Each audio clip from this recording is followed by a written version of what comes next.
जय माता दी दोस्तों, कैसे हैं आप लोग। यह बताने के लिए कमेंट में जय माता दी जरूर लिखें। माता रानी सबका कल्याण करेंगी। दोस्तों, सुहाग का प्रतीक होता है कांच की चूड़ियाँ। चूड़ियाँ नारी की खूबसूरती को जहाँ चार चांद लगा देती है, वहीं वो अपने पति की आयु को भी लंबी करती है, उसके सौभाग्य को भी बढ़ाती है। प्राचीन काल से चूड़ियों को हर सुहागन नारी के लिए जरूरी माना जाता है। यूँ तो कुमारी कन्या भी चूड़ी पहन सकती है, पर उसके लिए चूड़ी से जुड़े कुछ कोई नियम नहीं होते। वो कभी भी चूड़ी पहन सकती है, उतार सकती है, खरीद सकती है, पर किसी भी लड़की की शादी हो जाते ही उसके चूड़ी से जुड़े नियम बदल जाते हैं। तो दोस्तों, आज के इस वीडियो के माध्यम से हम आप लोग को बताएंगे कि नई चूड़ियाँ पहनने के क्या है नियम। आपको नई चूड़ियाँ किस दिन खरीदनी चाहिए, किस दिन नहीं खरीदनी चाहिए, चूड़ियाँ आपको किस दिन उतारना है और चूड़ियाँ उतारने के नियम क्या है, दोनों हाथों में कितनी चूड़ियाँ पहननी चाहिए, चूड़ियाँ अगर टूट जाए तो उसका क्या करना चाहिए, और साथ ही साथ हम बताएंगे दोस्तों कि इस दिन भूल कर भी आपको नई चूड़ियाँ नहीं खरीदनी है। सुहागन नारी को जानना बहुत ज़रूरी होता है चूड़ियों से जुड़े हुए नियम। तो आज के इस वीडियो के माध्यम से हम चूड़ियों से जुड़े हर नियम के बारे में बात करेंगे, और इसके बावजूद अगर आपके मन में कोई सवाल होगा तो कमेंट बॉक्स में कमेंट करके पूछ सकते हैं, मैं उसका रिप्लाई दूंगी। वीडियो स्टार्ट करने से पहले आप लोगों से रिक्वेस्ट है, अगर अभी तक आपने मेरे इस घरेलू खबर चैनल को सब्सक्राइब नहीं किया है तो चैनल को सब्सक्राइब करेंगे।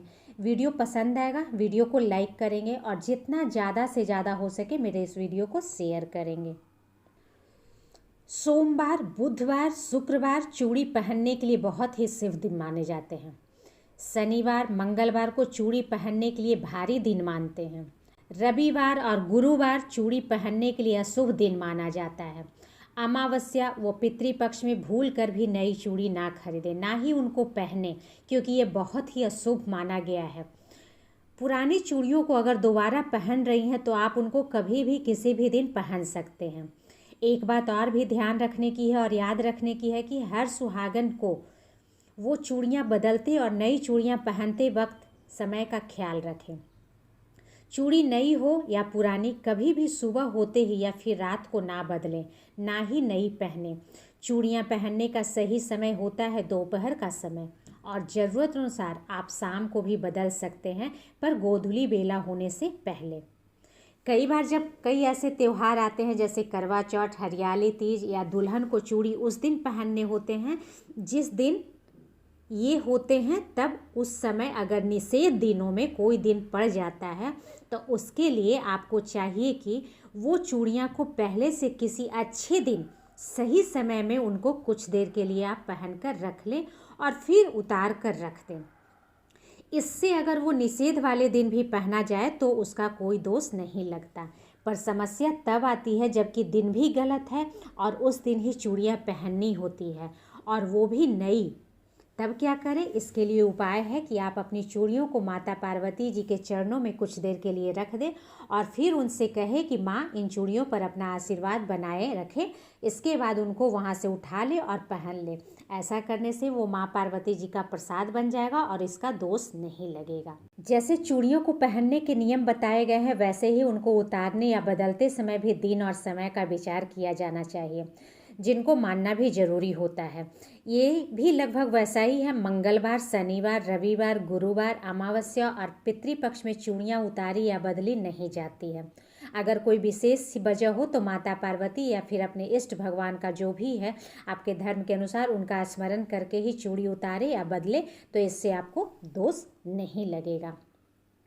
अब बताते हैं आपको कि चूड़ियों से जुड़े कुछ ऐसे नियम हैं जिनको नहीं मानने पर वैवाहिक जीवन में हानि, जो न केवल पति पत्नी के आपसी रिश्तों को खराब करता है, साथ ही कई बार उनको तलाक के मोड़ पर भी लाकर खड़ा कर देता है।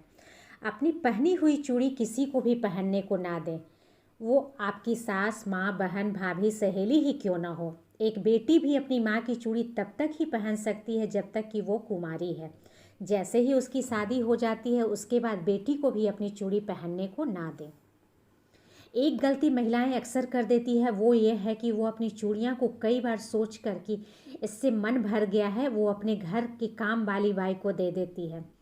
कि चलो गरीब है बेचारी, नई चूड़ियाँ नहीं ले सकती, इसके काम आ जाएगी, पर आपकी ये सोच गलत है। आपको इसको तुरंत रोक देना चाहिए। ऐसा ना करने के पीछे यही कारण हमारे शास्त्रों में बताया गया है कि चूड़ी किसी भी सुहागन के सुहाग का प्रतीक है। जब कोई लड़की शादी के समय सुहाग चूड़ा पहनती है, तब से ही चूड़ियों पर हमेशा के लिए उसके पति का नाम हो जाता है, जो उन दोनों के रिश्ते को पति और पत्नी का नाम देता है। तो इस प्रकार बात सिद्ध हो गई कि चूड़ियाँ किसी सुहागन के सुहाग की निशानी होने के कारण एक अहम चीज होती है। पर जब आप गलती से या जानकर अपनी चूड़ियाँ को किसी दूसरे को पहनने को दे देती हैं, तो दूसरे अर्थों में आप अपने पति को ही दूसरे को दे रही हैं।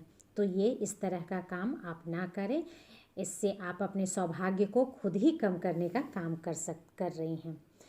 एक और गलती अक्सर होती है, महिलाएं अक्सर चूड़ी के चटक जाने पर उसको कहती है कि चूड़ी टूट गई, जबकि हमारे शास्त्रों में लिखा है कि किसी भी सुहागन नारी को अपनी चूड़ी के चटक जाने पर उसको टूटना नहीं कहना चाहिए, बल्कि कहना चाहिए कि चूड़ी चटक गई। चूड़ी अगर चटक जाती है तो उस चूड़ी को महिलाएं अक्सर इधर उधर फेंक देती है, लेकिन यह तरीका बताया गया है, चूड़ी फेंकनी है तो उस चूड़ी को आप फेंकने से पहले अपने हाथों में लेकर 3 बार चूमें। फिर चूमने के बाद ही उसको ऐसी जगह डालें जहां आप साफ कूड़ा डालती हों। चूड़ी को चूमने के पीछे एक ही कारण होता है कि चूड़ी किसी भी नारी के सुहाग का प्रतीक होता है।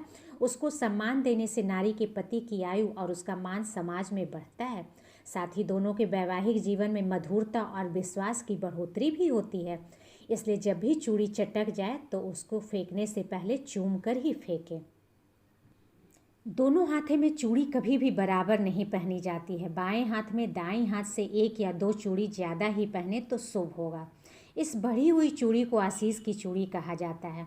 चूड़ी खरीदते समय भी चूड़ी वाले से आशीष की चूड़ी लेना ना भूलें। पहले सब चूड़ी वाले 2 चूड़ी आशीष की देते थे। हर डब्बे के साथ अब ऐसा गाँव में चलन है, पर शहरों में बंद हो गया है, क्योंकि अब प्रायः 12 चूड़ियों के सेट मिलते हैं, जिसके कारण सेट बिगड़ जाने की बात बोलकर वो 2 चूड़ी के अलग से पैसे मांगते हैं। तो आप पैसे देकर सही, पर आशीष की चूड़ी जरूर लें। और जब भी चूड़ियाँ लें तो 12 या 24 की संख्या में ही लें, ये संख्या शुभ मानी जाती है। काली, नीली, ग्रे, सफ़ेद रंग की चूड़ियाँ ना ले तो अच्छा होगा आपके लिए, क्योंकि ये शुभ रंग नहीं माने जाते। एक सुहागन के लिए इसकी जगह अगर आप लाल, गुलाबी, पीला, हरा, नारंगी, मैरून रंग के लेंगे तो अच्छा होगा किसी भी नारी के लिए, क्योंकि ये शुभ रंग माने जाते हैं, जो कि नारी के सौभाग्य में बढ़ोतरी करते हैं और पति और पत्नी की आयु को बढ़ाते हैं। साथ ही उनके वैवाहिक जीवन को राहु, केतु, शनि ग्रह के घातक प्रभाव से बचाते हैं। साथ ही जीवन में शुभता को बढ़ाते हैं।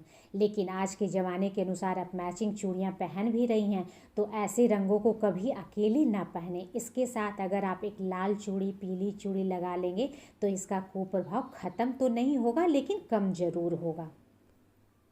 किसी भी सुहागिन महिला को प्लास्टिक की चूड़ी नहीं पहननी चाहिए, हमेशा कांच या लाह की चूड़ी ही पहने। सोने और चांदी की चूड़ी भी कभी अकेले ना पहने, उसके साथ एक कांच की चूड़ी जरूर लगा लें। कुंवारी कन्याएं अगर प्लास्टिक की चूड़ियां पहनती हैं तो उसे कोई दोष नहीं लगता। चूड़ियों के लिए बोला गया है कि चूड़ियों को कोई सुहागिन नारी दूसरे सुहागिन को तीज और त्योहारों पर जितना अधिक उपहार में देती है, उसका वैवाहिक जीवन उतना ही अधिक खुशहाली से भरता जाता है और साथ ही उसके पति की आयु को भी बढ़ाता है।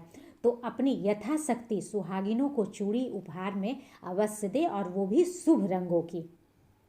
तो दोस्तों, ये कुछ बातें थी चूड़ियाँ से जुड़ी हुई कि चूड़ियों को किस तरह से पहना रखा जाए ताकि वो किसी भी सुहागन नारी के सौभाग्य और उसके वैवाहिक जीवन को लंबी उम्र दे और उसमें खुशहाली, विश्वास को बढ़ाए।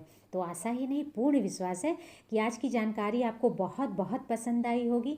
वीडियो को लाइक करें, शेयर करें और चैनल को सब्सक्राइब करें। थैंक्स।